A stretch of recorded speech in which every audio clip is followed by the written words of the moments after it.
Hi guys! It's me, Filipina Grace. Welcome back to my YouTube channel. I know hindi na ako nakapag-upload for like mga months na kasi wala talaga akong ganang mag-upload guys. And yung phone ko rin kasi is walang storage. So, well actually, hindi yun yung reason kung bakit hindi na ako nag-upload. Wala na lang talaga akong gana. At nag-focus ako sa school. Just kidding. Hindi totoo yan kasi hindi naman ako studious.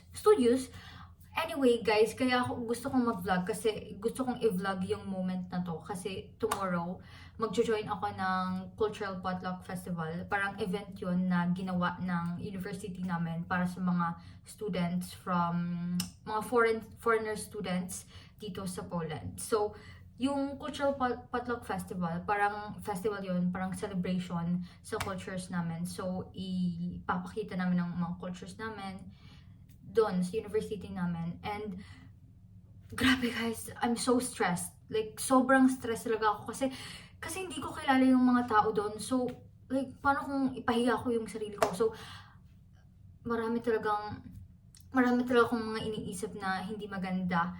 And, you know, parang feel ko hindi ko kaya. Kasi baka, you know, I will just embarrass myself there or something.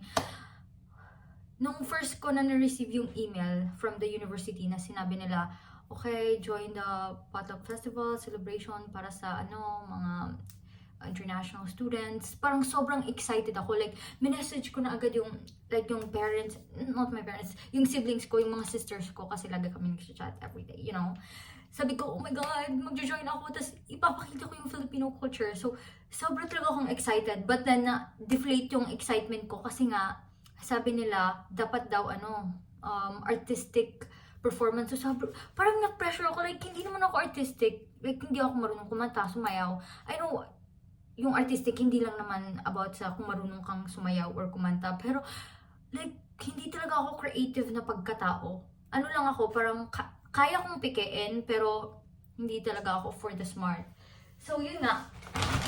So, napag-isipan ko yung gagawin ko sa tomorrow, kung paano ko i-represent yung culture natin, yung Filipino culture, is parang first I will talk about sa history, parang preview or like overview ng Philippine history, pero hindi naman mahaba. Then customs and traditions natin, tapos Christmas traditions, since Christmas is around the corner. Hala, corner, corner. Hay, Diyos ko Lord, hindi talaga ako marunong mag-pronounce like corner, yung mga OR, ganon. Anyways, guys, so yun nga, bumili ako ng mga, ano ba tawag nito? Mga rewards and prizes sa Filipino store. Kasi luckily, yung Filipino store is sobrang lapit lang niya sa university namin. So, bumili ako ng mga prizes kasi magpapa-Filipino games ako. Mga parlor games natin, di ba? Yung putukan na, hep hep hooray, and like trip to Jerusalem, yung mga ganon.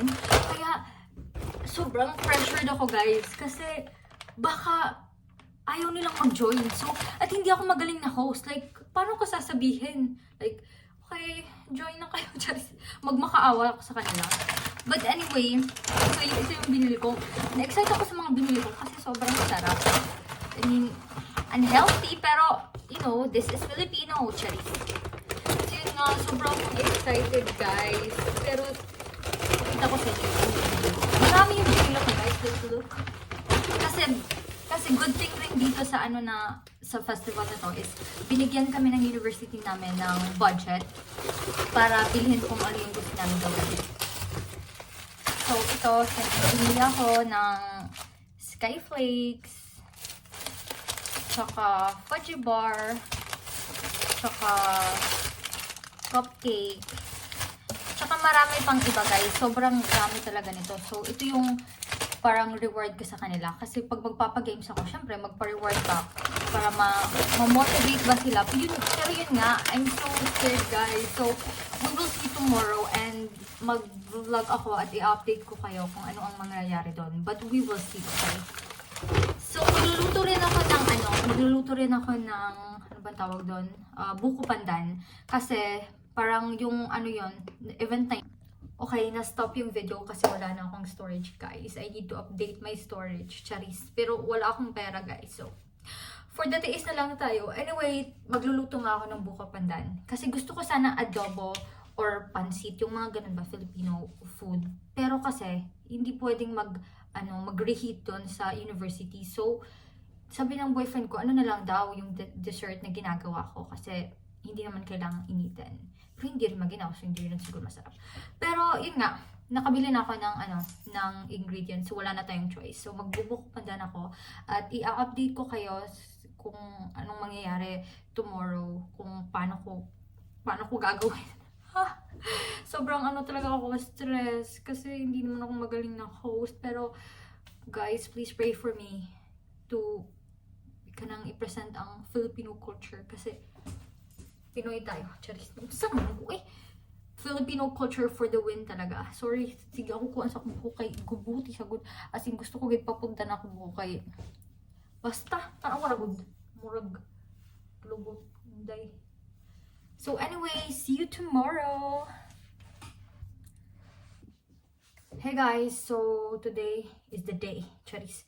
Ngayon na ako magpe-present ng yung celebration namin, yung festival, at ready na ako, naka-makeup na and everything. Punta lang yung mama niya para ipatid ako doon. Kasi marami akong dala, so magpapatid ako. Pero normally naman, sumasakay lang ako ng bus or tram papunta sa school. Pero ngayon, iba kasi ngayon. Ay naku, grabe. Mas kinakabahan pa ako sa presentation na to. Hindi naman nakaka-affect sa grade ko kaysa sa mga exams ko. Like, I swear.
Guys, I'm going home right now. Tapos na yung lahat. So, pauwi na ako. Guys, hindi na talaga ako nakapag-vlog kanina. Pero, grabe, it went great. Sobrang akong happy. Guys, pauwi na ako. Naghihintay na lang ako ng tram. Kasi sasakay ako ng tram. At hindi na ako nakapag-vlog kanina kasi wala akong time. At saka nahihiya rin ako. Like, sobrang dami ng tao at nahihiya rin ako magpa-record habang nag-present ng Filipino culture. But all I can say is it went great. Sobra talagang like energetic and marami rin nag-join sa mga Filipino games ko. And yeah, sobrang happy ako kasi trinay nila yung niluto kong gumawa ako ng dessert and sobrang interested sila at nasarapan din sila. So sobrang happy ako. At nakatikim rin ako ng mga food from different countries, like from Indonesia, yung mie goreng. Sobrang sarap talaga. At hindi rin ako nakapag-ikot-ikot para makatikim sa iba kasi parang busy ako sa station ko na, sinasabihan ko sila interesting facts about Filipino. So, yun, bumili kasi ako ng mga biscuits sa Filipino store. So, yun, binigay ko sa kanila. Like, first, pina-answer ko muna sila ng question, like, who colonized the Philippines, for example. Just, mga interesting facts about the Philippines. Sobra akong stressed these past few days about this event, pero nagawa ko naman and na-present ko yung Filipino culture in a fun way kasi nga present ko yung natin, customs and traditions, yung pagmamano, yung Christmas traditions natin, at saka yung mga Filipino parlor games na ginagawa natin tuwing Pasko, ganun, like putukan na, happy parade, yung mga ganun lang ba.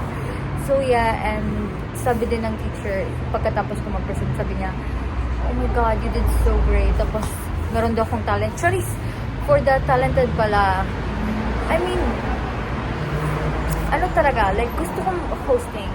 Okay lang talaga akong mag-host. Kasi, parang dun ako, like, you know. So, yeah.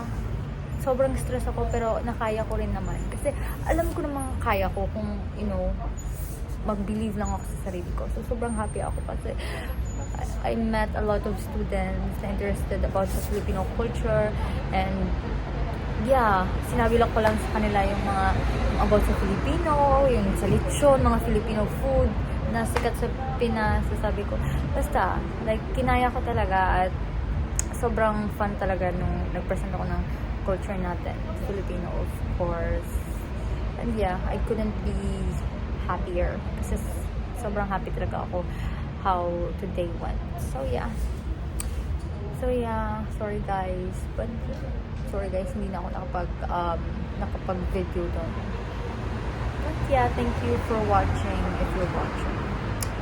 So yeah, meron pa kasi akong afternoon, 4 hours kasi yung event. Afternoon, kailangan ko pang maghintay ng 4 hours kasi meron akong exam sa lecture namin.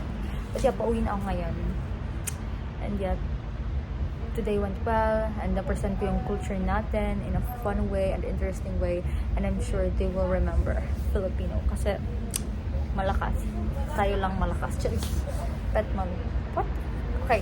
Thank you guys for watching. Bye.